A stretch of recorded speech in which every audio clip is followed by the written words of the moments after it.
रारंगढांग 6.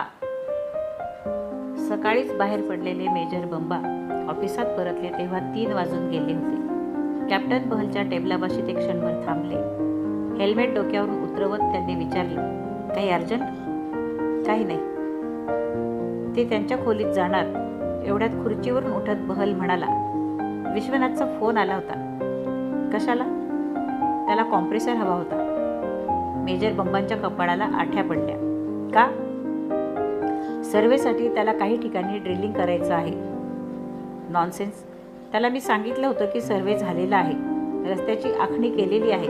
काम सुरू करण्यापूर्वी तुम्ही एकदा रेकॉनिसन्स करून घ्या. तर त्याला आता काय ड्रिलिंगपासून सुरुवात करायची आहे? त्याला कळव, कॉम्प्रेसर पाठवता येणार नाही. 2 तासापूर्वीच कॉम्प्रेसर डिटॅचमेंट 3ला पाठवून दिला. त्यानं मागितलं आणि तू लगेच पाठवून दिलास. निदान मी येईपर्यंत तरी थांबायला पाहिजे म्हणून त्याला सांगितलं.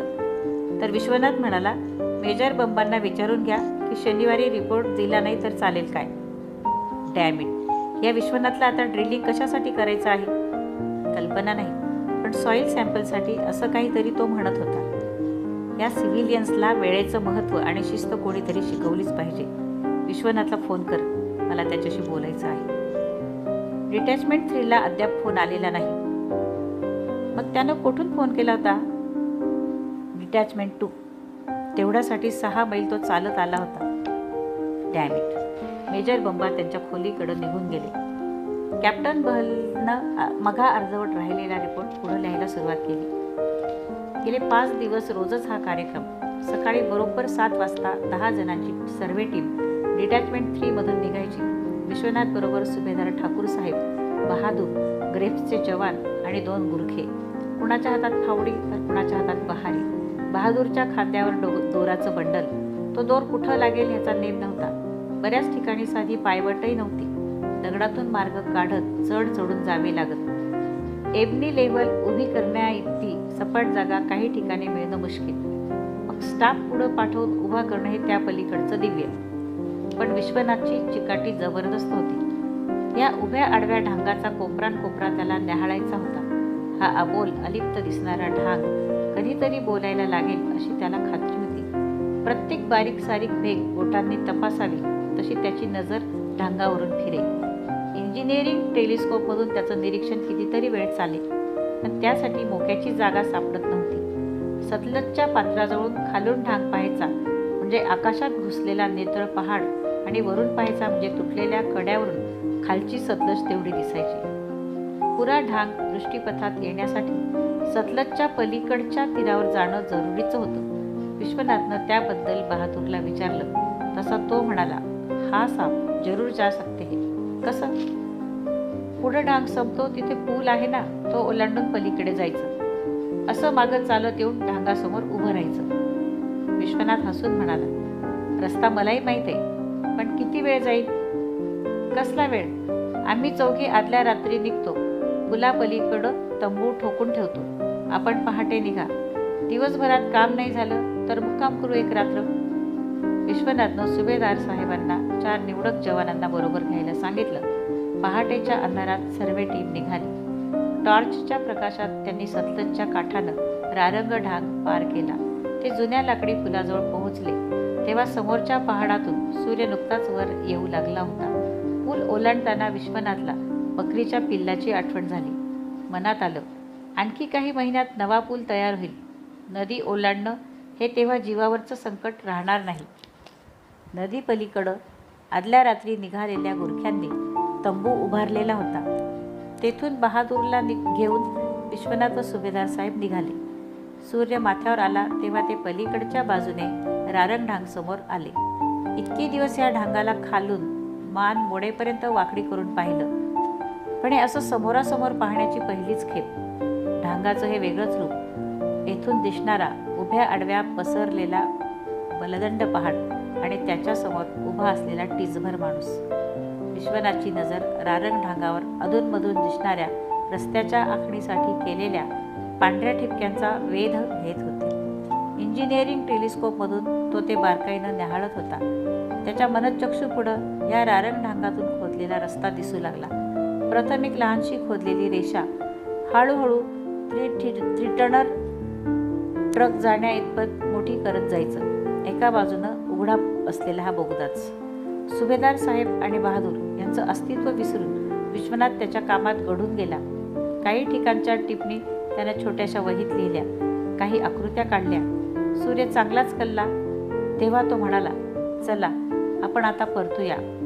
पहाटे टॉर्चच्या प्रकाशात निघालेली सर्व टीम रात्री टॉर्चच्या प्रकाशात परतली तेव्हा मध्यरात्र झाली होती. पेट्रोमाक्समधलं तेल संपत आल्यानं त्याची फिलॅमेंट पिवळसर होत चालली. आजूबाजूला काम करणाऱ्या लोकांचीही तीच परिस्थिती होती. कोणाच्याही अंगात त्राण उरलेलं नव्हतं, पण इलाजच नव्हता. उद्या सकाळपर्यंत रस्ता खुला करून देतो म्हणून आर्मीला कळवलं होतं. त्यांच्या कॅन्व्हॉय उद्या केव्हाही इथे येऊन पोहोचला असता. फॉरवर्ड एरियातील आर्मी पोस्टना आवश्यक गोष्टींचा वेळेवर पुरवठा झाला नाही तर आजूबाजूला काही मिळण्याची शक्यताच नसते. अन्नधान्या इतक्याच अनेक आवश्यक गोष्टी, दारूगोळ्यापासून वाहनांच्या तेलापर्यंत या सर्वांचा पुरवठा व्हायचं एकच साधन म्हणजे कॉन्व्हॉय. सकाळपासून कॅप्टन सुकुमारन नायर साईटवरून हलला नाही.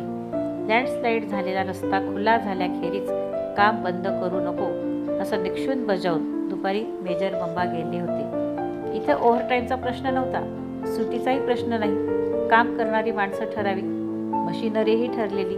जी माणसं काम करतात आणि जी मशिनरी चालते आहे त्यांना काम संपेपर्यंत विश्रांती मिळणं कठीण. संध्याकाळपर्यंत काम पूर्ण झालं नाही तर नायरनं पेट्रोमॅक्स आणवून घेतले. आता तेही पिवळे पडू लागले होते. ते विझण्यापूर्वी डायनामाईट लावून उडवून दिलेल्या मोठ्या पत्थरांचे रस्त्यावर पडलेले तुकडे बाजूला करायला हवे होते. सकाळी सुरू झालेलं हे काम मध्यरात्र होऊन गेल्यावर संपलं. रस्ता खुला झाला. नायरनं काम बंद करायला सांगितलं तसे काही गुरखे रस्त्याच्या कडेला खडीच्या ढिगाऱ्यावरच पसरले. उशाला घमेली घेऊन त्यांनी डोळे मिटले. ग्रेपच्या जवानांची हालत त्यांच्याहून वेगळी नव्हती. बॅरॅकमध्ये पोहोचल्यावर बूट काढण्या इतपतही त्यांच्या अंगी त्राण नव्हतं. बिछाण्यावर ते तसेच लवणले. नायरनं ड्रायव्हरला सांगितलं, उद्या सकाळी लवकर निघायचं. कर्नल राईटना रिपोर्ट देऊन 9th फील्ड कंपनीला संध्याकाळपूर्वी पोहोचलं पाहिजे. ड्रायव्हरनं मान हलवली. ती झोपेत की जागेपणी हे नायरलाही समजलं नाही, कारण त्याचेही डोळे मिटू लागले होते. नायरनं डोळे उघडले. 9th फील्ड कंपनीच्या ऑफिसजवळ जीप उभी राहिली होती. या थंड हवेत गाडीत झोप केव्हा लागली हे नायरला समजलं नव्हतं. आता गाडी थांबली तसा तो जागा झाला. मेसच्या अटेंड रूममध्ये मेजर बंबा, कॅप्टन बहल व अमर बसले होते. तो आत आला तसं मेजर बंबांनी विचारलं, रस्ता खुला झाला? येस सर, काल रात्री 1 वाजता. HQची काही खबर? मी कर्नल राईटना रिपोर्ट दिला. परवा सकाळी तुमची मीटिंग आहे म्हणत होता. विश्वनाथचा रिपोर्ट अजून आलेला नाही. नायर एकदम भानावर आला. विश्वनाथचा त्याला विसरच पडलेला होता. नायरनं विचारलं, त्याची काही खबर? ती जबाबदारी मी तुझ्यावर सोपवलेली आहे आणि एकदा एखादं काम मी कुणावर सोपवलं की ते ठरल्या वेळी झालं अथवा नाही हे समजेपर्यंत मी त्याची दखल घेत नसतो. पण मी इथं नव्हतो. तो लँडस्लाईड मला माहीत आहे सुकू. कदाचित पुस्तकात छापलेल्या नियमाप्रमाणे तुझी बाजू बरोबरही असेल, पण मला वाटतं माझ्या अधिकाऱ्यांनी केवळ सांगितलेलं काम करायचं ही मुकादमाची वृत्ती ठेवू नये. इनिशिएटिव्ह हा सैनिकाचा महत्त्वाचा गुण असतो.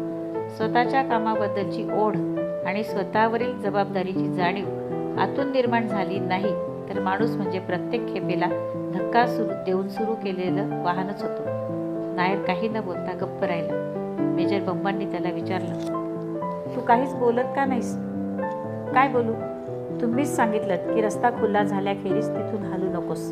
तिकडं आर्मीला तारीख दिलेली. सगळा वेळ साईटवर जाईल. अशा परिस्थितीत मी काय करू शकत होतो? मजेशीर प्रश्न आहे. काय करता आलं असतं मी सांगू?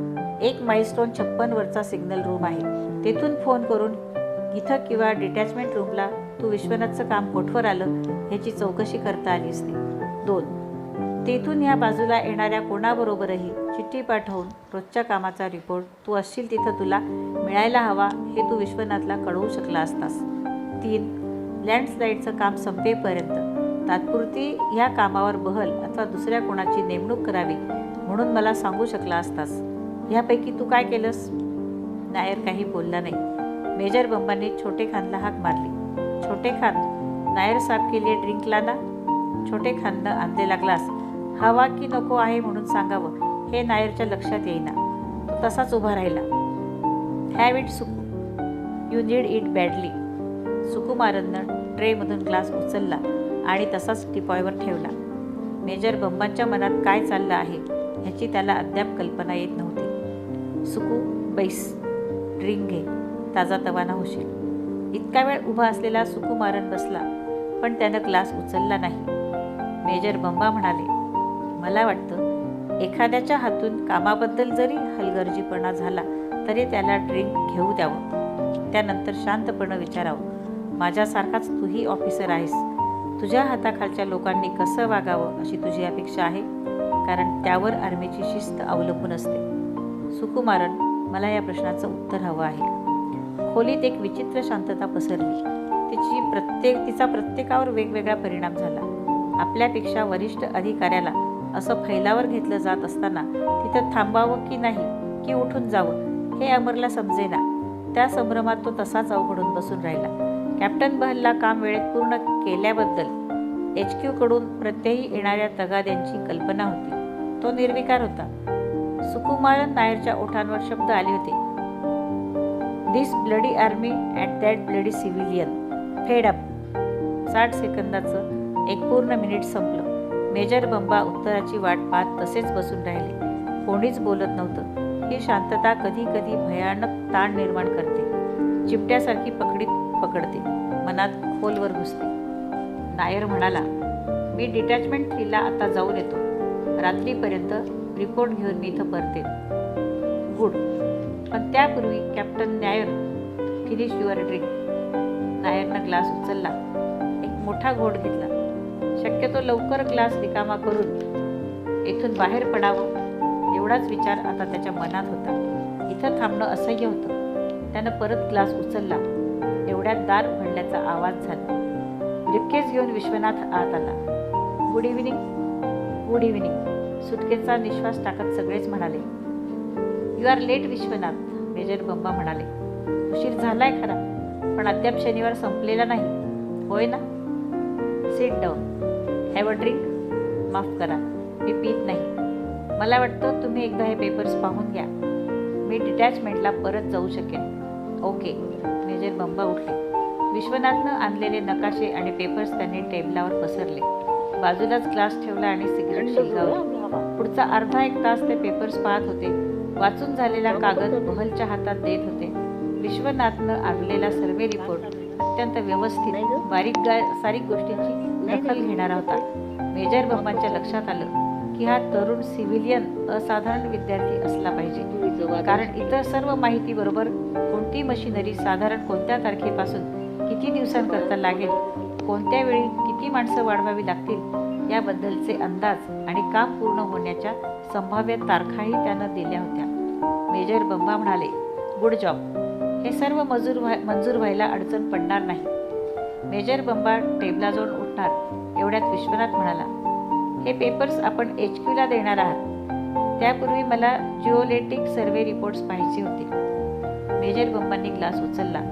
एक मोठा घोट घेत त्यांनी शांतपणे विचारलं, कशा करता? प्रारंभ ढांगावर रस्ता आखणीच्या खुणा केलेल्या आहेत. त्याकरता त्यांनी सॉईल सॅम्पल्स घेतले असणार. त्यांचे रिपोर्ट्स मला हवे होते.